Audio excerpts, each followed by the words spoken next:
So, what are you going to be when you grow up? I remember being asked that question. I'm sure most of you were as well. It's a simple enough question, simple enough answer. Just pick something. Set a goal, work towards it, avoid distractions, keep your eyes on the prize. Easy, right? Turns out life's a bit more complicated than that. Water's always been my place of refuge. When all the world around me was too much to bear, I could sink beneath the surface and everything else would slip away. I always imagined everybody else felt the same way about water, but it turns out my affinity isn't shared by everyone. For many people, water is a frightening place. Maybe it's a fear of the unknown or a far too tangible memory. But no one's ambivalent about water. No one's indifferent about water. Water has the power to connect with us emotionally, to transport us metaphorically and literally to distant places. The underwater realm serves as a parallel world where I can explore and create. The images you see are collected on a single breath. I work without other divers and photographers. I don't use any breathing aids. This allows for a more organic, more vulnerable approach between myself and my subject. We synchronize our breath, and in that moment, our shared experiences are allowed to present themselves and are expressed for the camera. I had a happy childhood by all outward measures.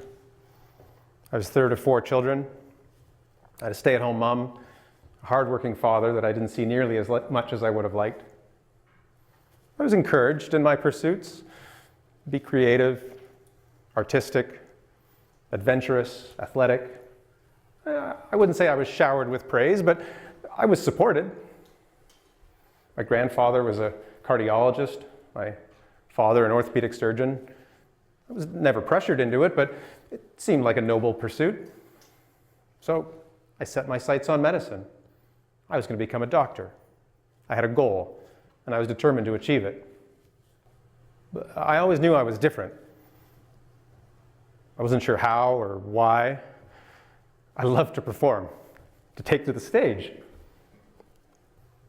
Somewhere along the way, I strayed away from that. I was worried if I stood out too much, people might get the wrong idea, make assumptions about me. I think it was grade 10. I had been in a couple of plays and I was auditioning for another one. My best friend at the time said, maybe musical theater is not such a great idea. He didn't use the word gay, but that's what I heard. So I decided to bury it. I knew I was different, but I wasn't ready to be who I was. I pushed it down. I suppressed it. I decided to fit in and conform. Water was where I would turn to for solace. The earliest memories I can think of were playing in rivers and lakes, creating imaginary worlds underneath the surface, holding my breath for as long as I could. All the sounds of the world would go away when I went underwater, as would the running monologue inside my head. I felt braver in the water. I felt stronger in the water. It was a great equalizer. In the water, I could be who I was, and I didn't have to pretend anymore. At 18, I set off for university. I'd just come off being the MVP and captain of my high school water polo team. So I went out for my university team. I made it through one practice. I can't remember exactly what happened that day, but I know I heard the word fag one too many times. My secret was getting a little too close to the surface, and I didn't like it. So I stepped away from the water and turned myself to another liquid. My relationship with alcohol led to me almost flunking out of first-year university. All the while, I was trying to drown the demons that were bubbling up into my conscious mind. My second year, I was crying myself to sleep at night, struggling with depression and suicidal thoughts, unable to face this reality. After what seemed like an eternity, I was finally able to come out. I could breathe again.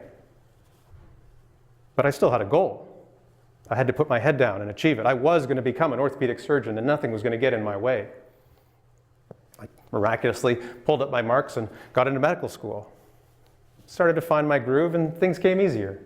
Moved out west, fell in love with pediatric orthopedics and learned the art of arthroscopy. I worked hard during my residency, and at the very end, as I was about to sit my exams for the Royal College, I worked even harder. Disconnected my cable, quit drinking, and hit the books hard. I went down to California for a prep course and gave myself a little break one afternoon and serendipitously met this surfer named Antonio. Little did I know the role that he would play in my life. I passed my exams. I was setting off on a fellowship, Canada, Australia, the United States. I was flying high. Everything was coming my way. Until it wasn't. It started gradually. Just had an upset stomach and a little bit of a cough, maybe a fever. By the time I called for help, I was having drenching night sweats and lying on my concrete floor. I begrudgingly presented myself to the emergency room of Vancouver General Hospital, the very hospital that I just spent the last 6 years grinding away at. Turns out I was sicker than I thought. A series of tests that happened way too fast.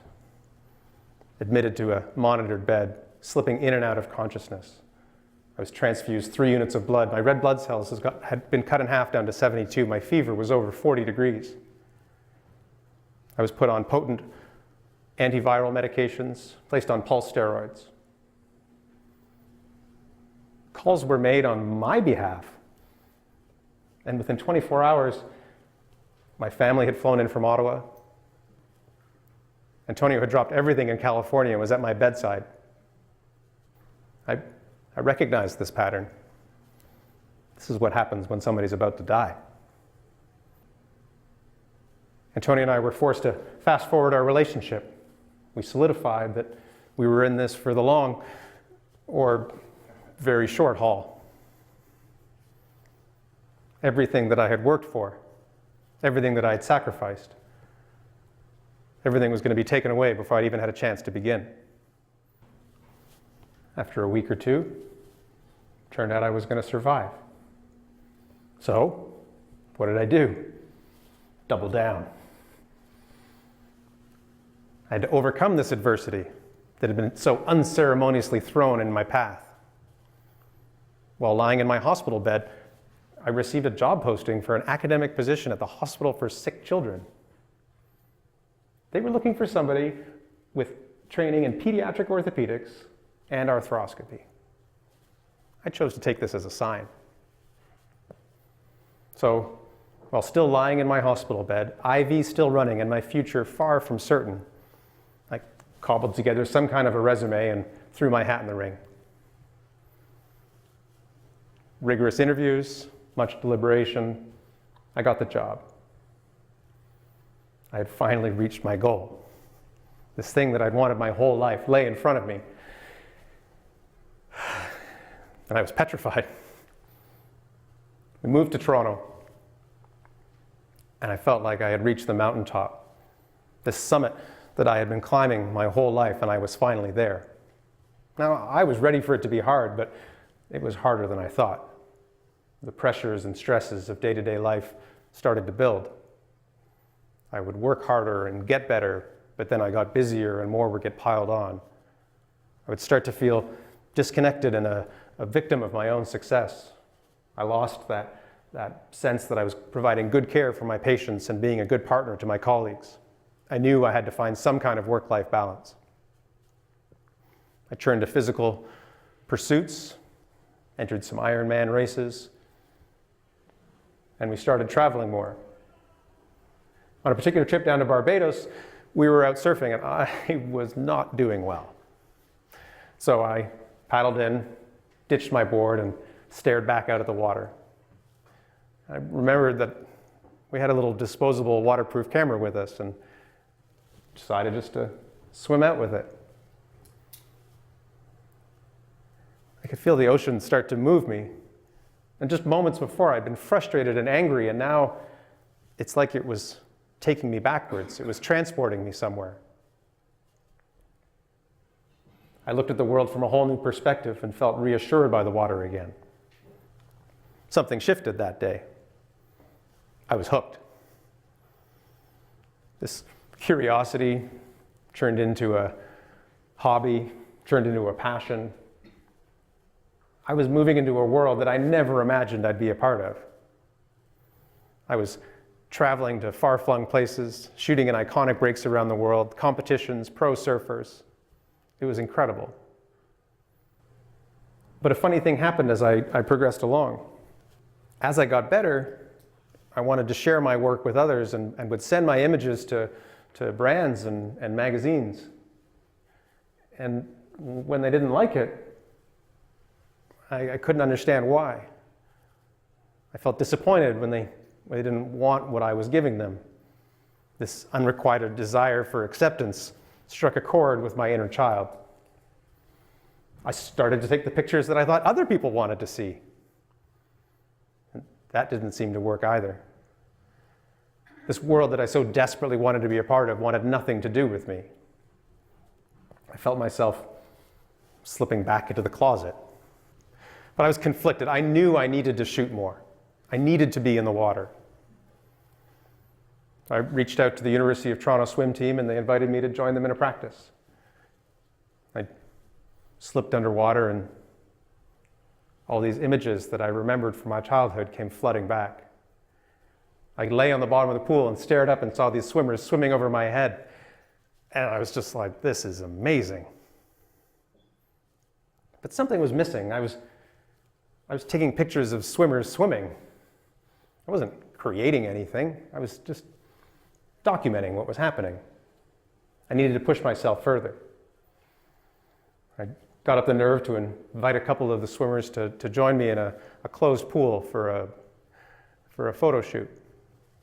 I was slowly shifting from capturing to creating, from documenting to directing. At one point I just said, Mitch, why don't you just stand there at the bottom of the pool while I frame up this shot? That's all it was. It's just a guy standing at the bottom of the pool. It was like he had always been there. It was like he was meant to be there. This single image set me off on a creative journey that has gone on for almost 3 years now. Inspiration came so easily. I would wake up in the middle of the night and scribble ideas onto a sheet of paper and get up and try to find a pool and a person willing to do it. Instagram was now my stage, and the crowd was responding. But who was I? My identity wasn't this thing. I felt like an imposter. I started to hide that I was a surgeon. People wouldn't take me seriously if they knew that this photographer and this artist was a doctor. I didn't feel entitled to an artistic voice. I thought, I haven't put in the work that an artist has to do. I was entering the art world from the side door. Well, as it turns out, there is no front door. As an artist, that's all we can do, is gather up our entire lives and transmit it into our work. To do anything less than that is to not be honest with ourselves or our audience. I stopped thinking about it as this duality of self and more of a plurality. I wasn't two sides of a coin or a left and right brain or art and science. I was a complex individual that had an independent point of view that was shaped by everything that I had done up until that very moment. I started to harness the power of that and use it in my work. I would pair concepts of vulnerability and confidence, pride and shame, solitude and connection. I finally felt ready to share my work with the world. I was working full-time at the hospital, helping out at our burgeoning surf company, publishing an independent book, and putting together an exhibition. I was starting to feel a little bit run down. I didn't think too much of it. I mean, I was burning the candle at both ends. But it started to get worse. I had trouble breathing at night. I had this searing pain in my abdomen. I started to lose feeling in my fingers. At the urging of, and I thought at the time just to appease my partner, I went to my doctor to get some blood work done. I got a call the next day that I'll never forget. He said, "One of your blood cell lines is 100 times normal. I need you to go to the emergency room tonight to start the workup." I understood the tone in his voice. And so I stood there, in the middle of the biggest city in Canada, surrounded by hospitals filled with colleagues. I felt powerless and alone. Over the next month, a series of investigations, biopsies, surgeries. All the while, I was losing the use of my hands. My fingers would go cold and numb, white, for hours at a time. After about a month, they were able to rule out lymphoma, but it was too late. The medication was able to keep the cell counts down and control my other symptoms, but not my hands. Fine tasks like doing up buttons or untying a shoelace became frustratingly challenging. The prospect of doing minimally invasive surgery on a child, inconceivable. My identity as a surgeon had been taken away from me, and I had to consider the prospect that I may never operate again. So now I have to sit and take stock of my life. Turns out I'm so much more than I ever set out to be. I was always told, just pick something, work towards it, have a goal. Be single-minded, avoid distractions. Jack of all trades, master of none. If I had built my whole life around this central tent pole, when it got hit, everything would have come crashing down. But all these little interests that I'd nurtured along the way served as support for my sense of self and identity. In fact, as multifaceted individuals, we have more to say. When we tell our truest story and are truest with ourselves, our stories hold more value. I've had lots of turning points in my life. I think I'm at one right now. I stand here at a crossroads. I'm comforted by my plurality of purpose, but know that my health and sense of identity have been shaken. I know that the best things in life are unexpected. That if I don't know what's going to happen, that means it's going to be interesting.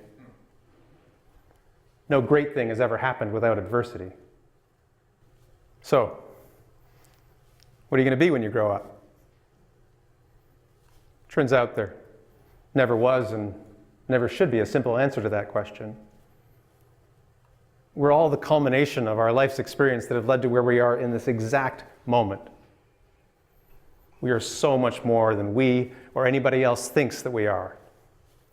We're capable of so much more than we know or what we set out to be. We are the cumulative effect of the roads we have traveled, our identities shaped along the way.